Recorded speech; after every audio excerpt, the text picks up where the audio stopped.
A gang of migrant thugs attacked a politician in the street Sunday night after a riot broke out following the death of a 17-year-old who had fled police on a stolen scooter. Thibault Schaller, a city councillor in Lausanne, Switzerland, for the right-wing Liberal SVP party, was set upon after being recognised by youths of migrant background. They shouted fascist at him before dragging the man to the ground and stamping on him.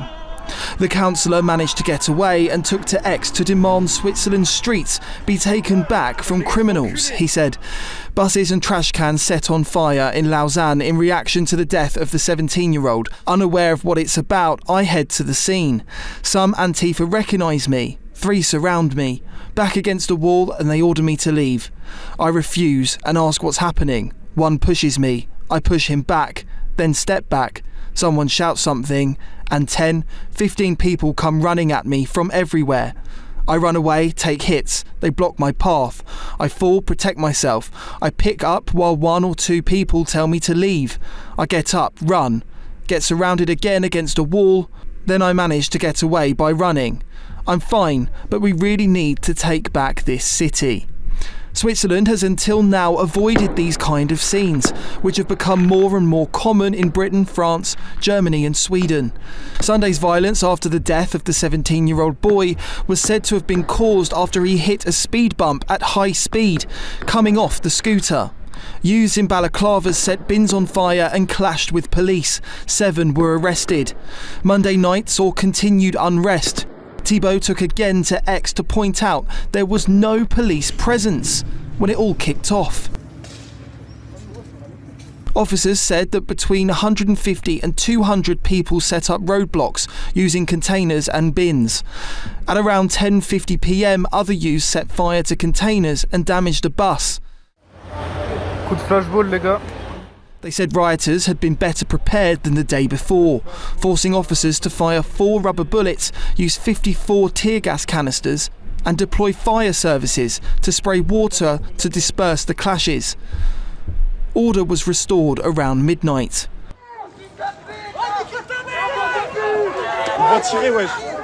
Law enforcement say they were pelted with stones, construction site barriers, mortars, Molotov cocktails and pyrotechnic devices. Tensions are mounting across the Central Europe region. Germany has faced the glare of the press over the last few days after an American model stepped in to protect 2 women from a pair of migrants attacking them, but sustained stab wounds to his face for doing so. The American model had been on holiday in the German city of Dresden and stepped in to stop the migrant harassing the woman. If y'all didn't think that Europe had an immigration problem, especially Germany, let me drop some knowledge on you. It is 11:57 right now. In 3 minutes, that man that assaulted that young woman yesterday will be released from custody. He'll be released from custody because he's not a citizen of Germany. He's not a citizen of the EU for that matter. He doesn't even belong in here. He's an immigrant, an illegal one, a drug dealer, and very popularly known here, especially by the police. This is not the first time this has happened. It's not the first time that man had beat up women, and it's not the first time that the other guy decided to take a swing at my face with a 6-inch blade. If they could do this to the people of Germany and then just get released 12 hours later, even less at this point, where's the law? Where's the structure? If the Germans are held to that law and that structure, but these people could just come in, swing knives, and hurt, abuse, terrorize, and oppress citizens of Germany, then what do we do? John, the victim, had just completed paramedic training. His sister-in-law said online it was his passion for saving lives that led him to intervene. According to a GoFundMe set up for John's medical costs, 2 Syrian nationals were involved in the attack. 1 was arrested but released briefly after, and the other remains at large. The GoFundMe has raised $45,000 so far. The shocking scenes have grabbed the attention of US media, where the Trump administration had already been highly critical of Germany's asylum policies. If you have a country like Germany, where you have another few million immigrants come in from countries that are totally culturally incompatible with Germany, then it doesn't matter what I think about Europe. Germany will have killed itself, and I hope they don't do that because I love Germany and I want Germany to thrive. And a court in Austria has ruled that Sharia law is valid in private business contracts. One of the parties had taken the case to the court, pointing out Sharia's arbitrary nature.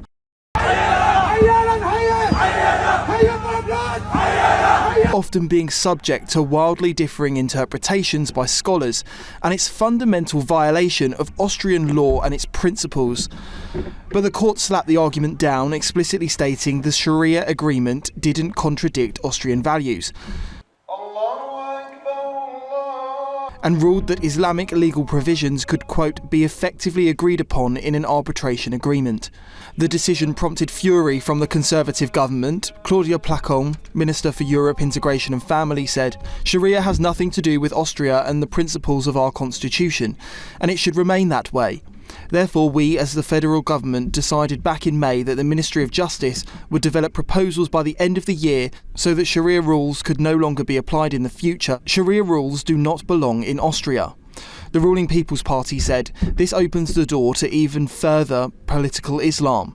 The ruling elevates parallel Islamic societies in Austria and weakens those forces that refuse to submit to Islam.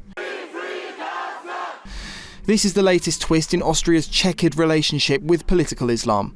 The country was the first in Europe to recognise the religion with its 1912 Islam law. But changes to the law banning foreign funding for mosques led to a backlash from Muslims who said the state was spreading distrust of them. In 2017, the country banned the burqa.